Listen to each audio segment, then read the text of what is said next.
and that's not the way to go. The only way, again, talking about when we were talking about the solution, is that the Kurds to come together with the people of the region, not the governments, not Syrian government, not Turkish, not United States, not Russia, because all these countries are bourgeois countries, are capitalist countries, which have their own interests. But the people of the region have their own interests. I mean, there was a time when the Kurds and the Turks under Ottomans, not under Turkey, did live together. But what they do is that they attacked the Armenians. So we have to get rid of these models, national models, the borders and all the bullshit that's been sprung on us. But in order to do that, I'm looking at the peoples of the region to get together. It's a very hard job for Kurds when there's so much nationalism, so much racism there.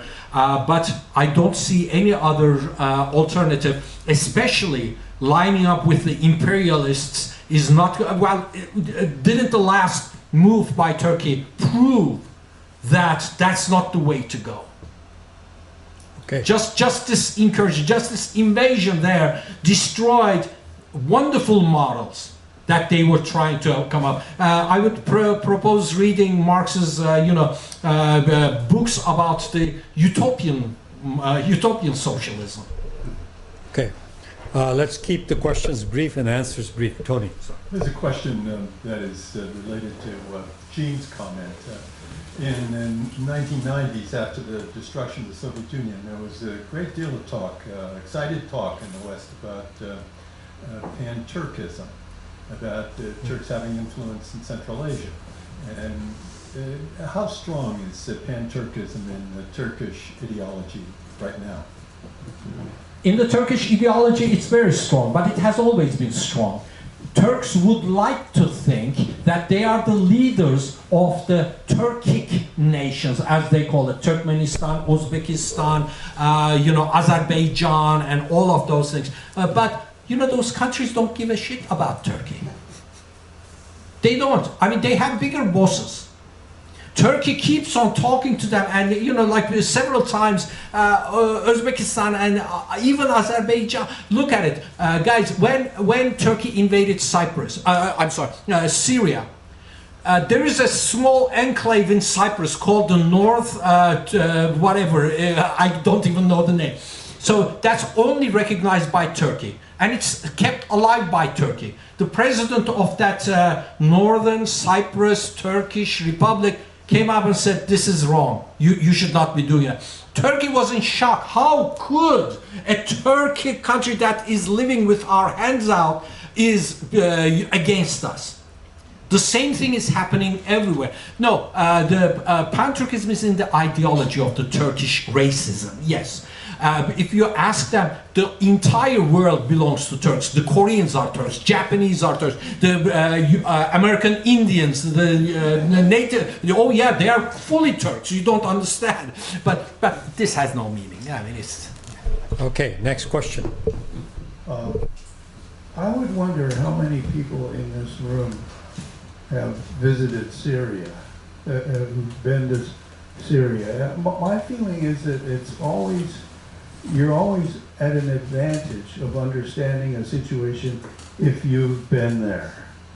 I've been to Istanbul for a week or so last year, and so that's my extent of Turkish culture, and it seems to me that Turkey is built primarily around carpet shops, fabric. And so that's about all I know about Turkey, but I know virtually nothing about Syria. I mean, I was in Santiago, Chile, and a Syrian sold me a garment, which I thought I would like, but it was too feminine, I gave it away. So I don't really know anything about Syria. I'll be going to India, spending December there, and last week in Sri Lanka, so maybe I'll learn a little bit more about that country. That's about all I have to contribute. Thank you. Okay. Person there.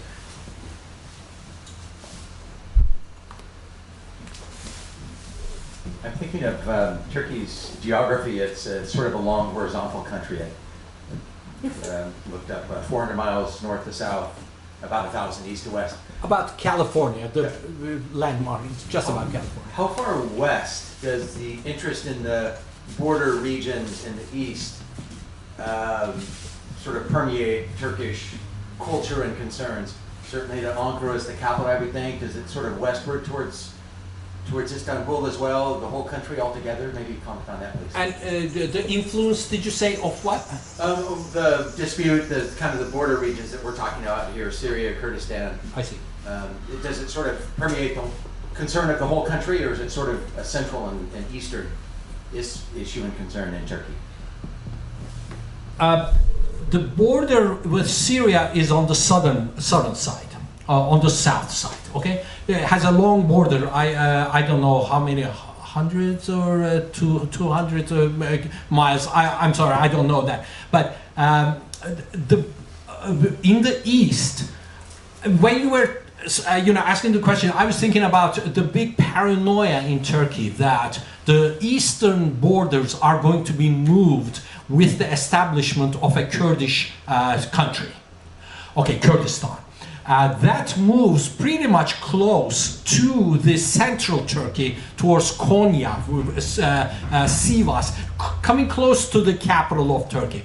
But does this have any meaning? Turks have always been paranoid, but especially now, every Turk you talk to, they will talk to you about the greater Middle East project of the United States, meaning that Turkey is going to be divided as well. And one of the maps that's coming up is moving of the eastern border with Iran, with Armenia, to be moved there, and that land being given to Turkey. I don't know if that's answering your question, or but one thing I will say is that if you're talking about the ideal Turkish being Turkic, or being the Turkish identity, in the northeast you will find all the way to Georgia border, you will find this more emphasized. But going south in the southeast, the identity turns to Kurdish. So those places, people speak Kurdish, people have Kurdish cultures, music and everything is Kurdish, although Turkey tried to assimilate them and destroy that, but like I said, they have been very resilient, and actually I look at it as Kurds have survived, and one of the reasons they have survived is that there was PKK, a people's army that protected them, unlike the Armenians in 1915. And that's what the Turks cannot stomach, is that how come we can attack our enemies inside our borders and cannot do a genocide on them like we did to the others. And PKK has been very instrumental in this, in resisting the Turkish army and the Turkish influence there. Thank you for providing a lot of clarity to a complicated situation. It's working. It's working. You mentioned at the very beginning about the importance of natural gas in originating the whole series of problems. And Gazprom's problem about selling their cheap natural gas to Europe is kind of unclear. How do you think going forward? You mentioned the possible northern pipeline route and the southern pipeline route through Syria, and a possible central route that would go directly through Turkey, but Turkey didn't want that to get routed through Greece. And yeah, how do you anticipate going forward? If that's very briefly, how do you anticipate that's going to be resolved? That's one of the reasons why Syria is being attacked today, is that United States lost there fair and square.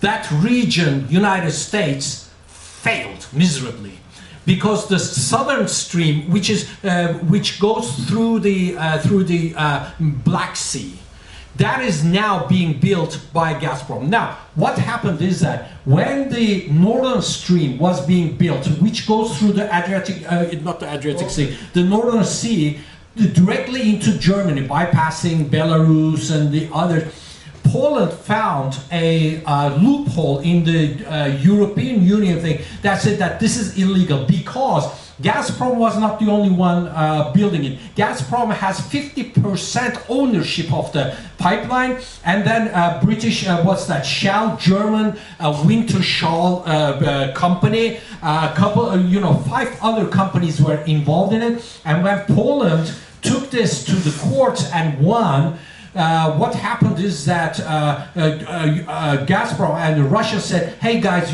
we can build this by ourselves with our money if you want to. But the companies did not want to really pull out of it. They found a brilliant way.